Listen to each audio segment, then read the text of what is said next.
J'ai peur. Ça fait 2 mois que je fuis, passant d'un hôtel à un autre, payant tout en espèces, pour espérer que l'on ne me retrouve pas. Mais pourtant, je ne sais comment, ils y arrivent toujours. Qui sont-ils ? Eh bien, je ne sais pas, et personnellement, je n'irai pas leur demander, quand je sais ce qu'ils ont fait aux autres. Je sais ce que vous vous dites. Pourquoi écrire ? Eh bien, cela me permet de garder mon calme, et aussi peut-être que s'il m'arrivait malheur, de garder une trace écrite pour que l'on comprenne ce qui m'est arrivé et que l'on sache que je n'y suis pour rien.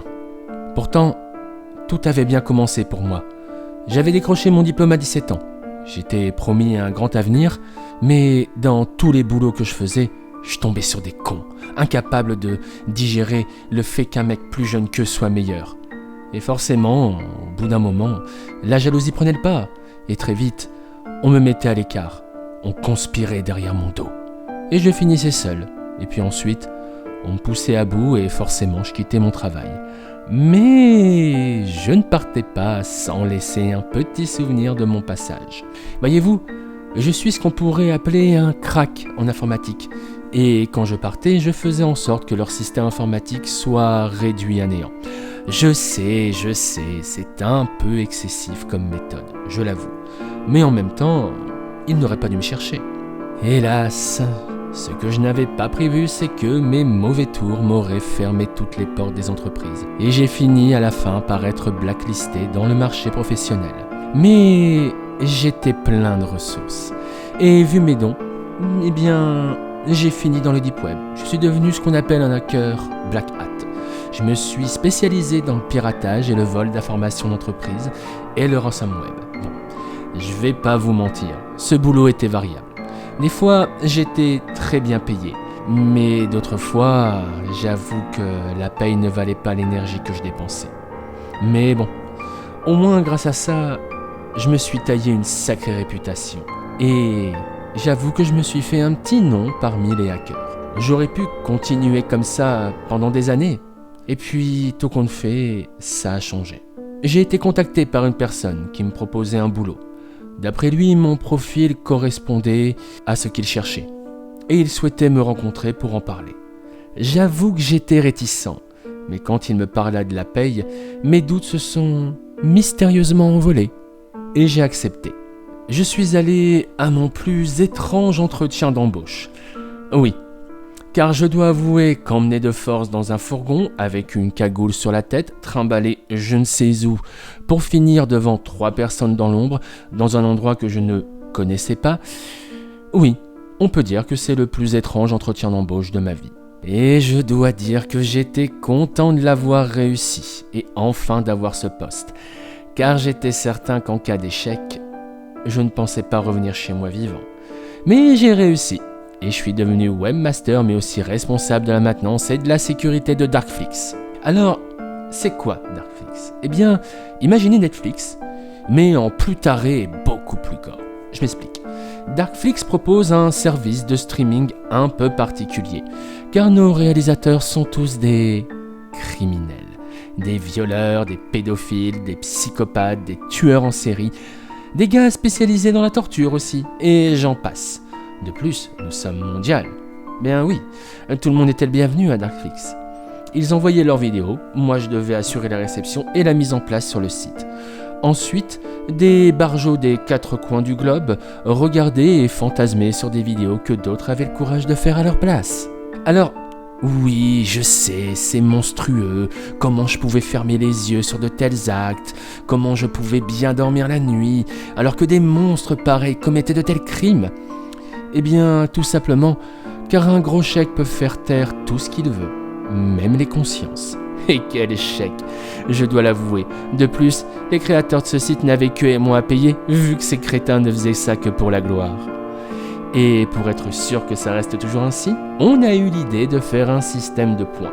En gros, plus il y avait de personnes qui regardaient leur série, enfin, façon de parler, plus ils gagnaient des points, qui débloquaient de nouveaux matériels pour se filmer.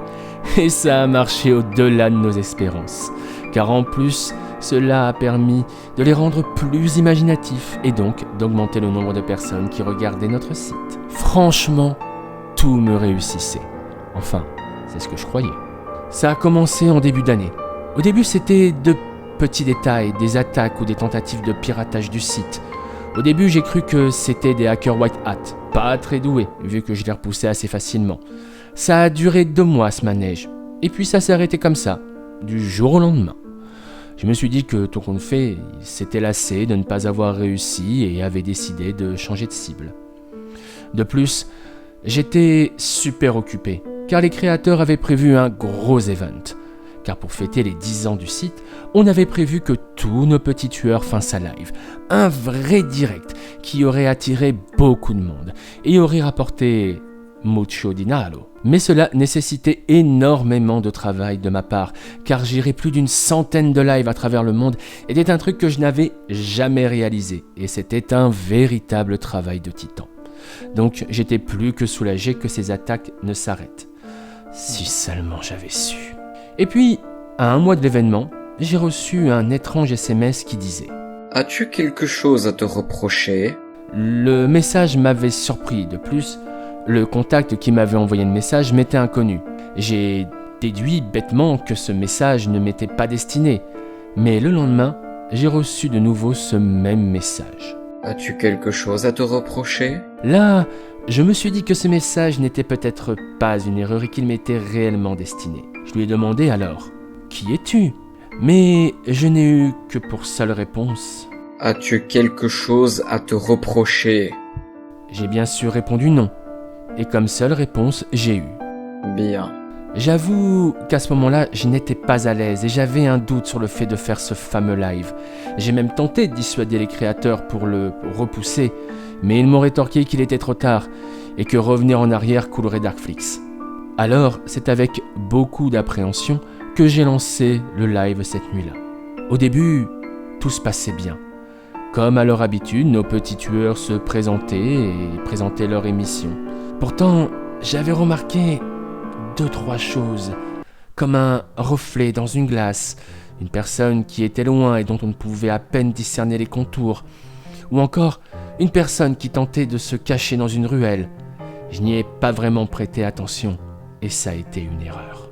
Au moment où ils allaient entrer en action, c'est là qu'ils ont tous débarqué, de je ne sais où, et ont attaqué nos tueurs. Je n'avais jamais vu ça. Ils étaient aussi bien organisés qu'une armée, et aussi très bien entraînés, car les nôtres n'ont même pas fait un round. Je m'en souviens surtout de 2. Le premier était un groupe spécialisé dans l'effraction, le vol et le viol. Au moment où ils sont entrés, ils ont été attaqués. Cette personne les attendait, comme s'ils savaient où ils allaient frapper. Je me souviens juste qu'ils portaient un costume blanc magnifique et une canne. Mais ce qui m'a marqué, c'était son masque, noir et rouge, et dont la peinture était figée dans un sourire grotesque. Et sans attendre, il leur a foncé dessus. J'étais surpris et impressionné par sa force et sa rapidité. Chaque coup qu'il portait n'était fait que pour une seule chose, donner la mort. Tant qu'au caméraman qui les assistait, lui il était tétanisé de terreur par ce qu'il voyait.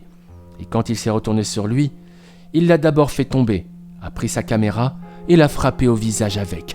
Encore et encore, je pouvais entendre le bruit des os de son visage craquer, jusqu'à ce qu'il ne reste qu'une bouillie sanguinolente. Après cela, il a placé la caméra devant son visage, et d'une voix déformée par je ne sais quel moyen, il a dit « Coupable ». Le deuxième, ou devrais-je dire, la deuxième, vu que c'était une femme, est entrée chez un tueur en série qui allait commencer à torturer sa dernière victime. Elle est arrivée, ses mains portaient des gants avec des lames, un peu comme ceux de Freddy Krueger. Et son masque, on aurait dit que de la peau humaine était collée dessus et recouvert d'entailles. Quand il l'a vue, elle se balançait de gauche à droite comme un pantin désarticulé. Elle s'est précipitée sur lui.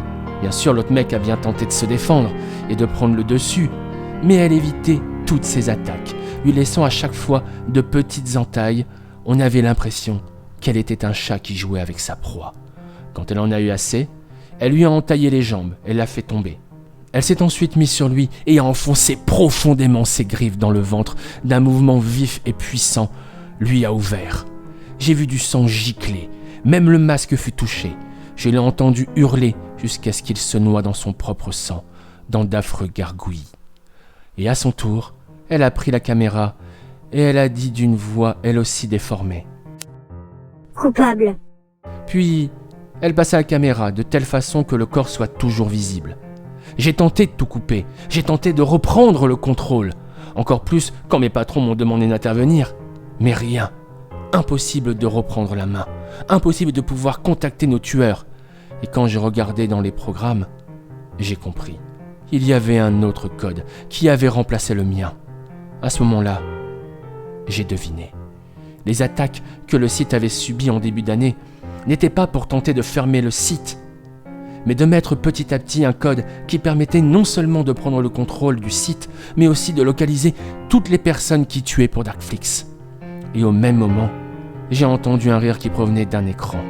J'ai levé la tête et j'ai vu une espèce de Terminator, plutôt le visage du Terminator apparaître et rire. Et d'un coup, ce visage est apparu sur tous mes écrans. À ce moment-là, j'ai pris peur et je me suis enfui, laissant tout derrière moi. Il me fallut pas longtemps pour comprendre que je serais le prochain, car soit ceux qui avaient mis le site sous silence m'auraient retrouvé, ou bien c'était les créateurs du site qui m'auraient fait payer cher ma lâcheté et mon incompétence. Alors, je n'ai pas fait un pli. J'ai pris tout ce que je pouvais emporter et je suis parti. Avec l'argent durement gagné, j'ai pu changer de nom, j'ai changé d'état, j'ai changé de téléphone. En gros, j'ai tout fait pour me faire oublier. Je pensais même avoir réussi.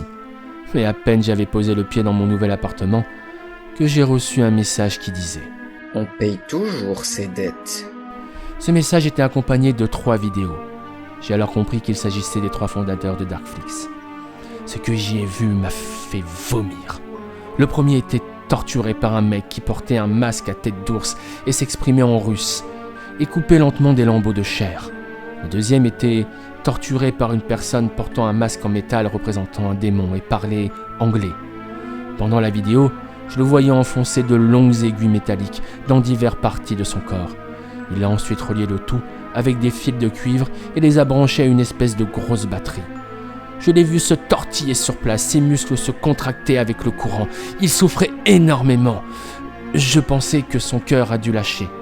Le troisième, lui, avait été torturé par une personne que j'avais déjà vue. L'homme au costume blanc et au masque qui sourit. Je l'ai vu lui poser des questions. Et à chaque fois qu'il répondait mal, il utilisait une espèce de fouet fait avec des câbles électriques dénudés à leur extrémité. Et il le frappait violemment. Je voyais d'abord ses vêtements partir en lambeaux, puis ce fut au tour de sa chair. Quand il fut à bout, je l'ai vu tout balancer. Même mon nom. À ce moment-là, l'homme a dit « Pour tous vos crimes, les jurés vous ont déclaré coupable.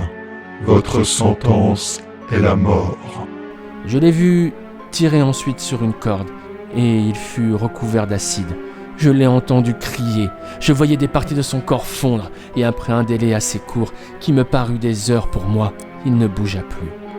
Une fois que j'avais terminé de voir ces vidéos, j'ai reçu un nouveau message qui me dit « Tu es le prochain. » De nouveau, j'ai pris la route, la peur au ventre. J'ai abandonné mon téléphone, mon ordinateur portable. J'allais dans les banques pour retirer de l'argent. Je ne restais pas plus de 2 jours dans un hôtel. Je me suis mis à vivre comme un fugitif. Je pensais que cette vie m'aurait sauvé. Mais il y a 4 jours, alors que je revenais d'une promenade, j'ai reçu une lettre qui disait ceci. « Tu pensais nous échapper. Tu pensais disparaître. Mais aurais-tu oublié, cher hacker, qu'il y a des caméras dans chaque coin de rue, ainsi que dans les banques où tu retirais de l'argent. Nous avons des yeux partout. Alors compte bien les jours qu'il te reste. Médite sur tes actes et prépare-toi à comparaître devant tes juges. Nous ne te laisserons pas filer. Nous ne te lâcherons pas. » J'ai pris la fuite, de nouveau. Et me voilà aujourd'hui, à bondir au moindre bruit suspect, à regarder derrière moi tous les 3 pas. Je ne comprends pas pourquoi ils me recherchent. Ils ont eu les créateurs du site. Alors pourquoi ça doit être mon tour ? Alors que je n'y suis pour rien de ce qu'il s'est passé sur Darkflix. Ce n'est pas moi qui tenais le couteau ou toute autre arme. Ce n'est pas moi qui ai tué tous ces gens. Ce n'est pas moi qui ai du sang sur les mains. Je n'ai rien fait. Je n'ai fait qu'obéir aux ordres. Alors pourquoi ? Pourquoi ? Eh bien, je vais te répondre. Tu as sciemment fait taire ta moralité en faisant la sourde oreille aux appels à l'aide des victimes qui ont été massacrées par les tortionnaires de Darkflix. Des innocents qui ne demandaient qu'à mener une vie normale et qui ont tout perdu, en partie par ta faute, pour satisfaire les penchants tordus de monstres à visage humain, avides de morts et de ruines. Et pourquoi as-tu contribué à tout cela? Pour l'argent, pour montrer que tu avais les capacités de jouer à Dieu, te conférant le droit de vie et de mort sur autrui. De ce que j'ai pu entendre, alors que tu écrivais ta confession, tout en parlant à voix haute, il est apparu évident que tu n'éprouves aucun remords pour ce que tu as commis. Le fait que tu sois derrière un écran ne te rend pas moins coupable pour ces crimes. Il est à présent temps de répondre de tes actes, et les Shavers sont là pour y remédier. Je suis le gentleman, et il est temps pour toi d'être châtié. Non! Pitié! Non! Non! Non!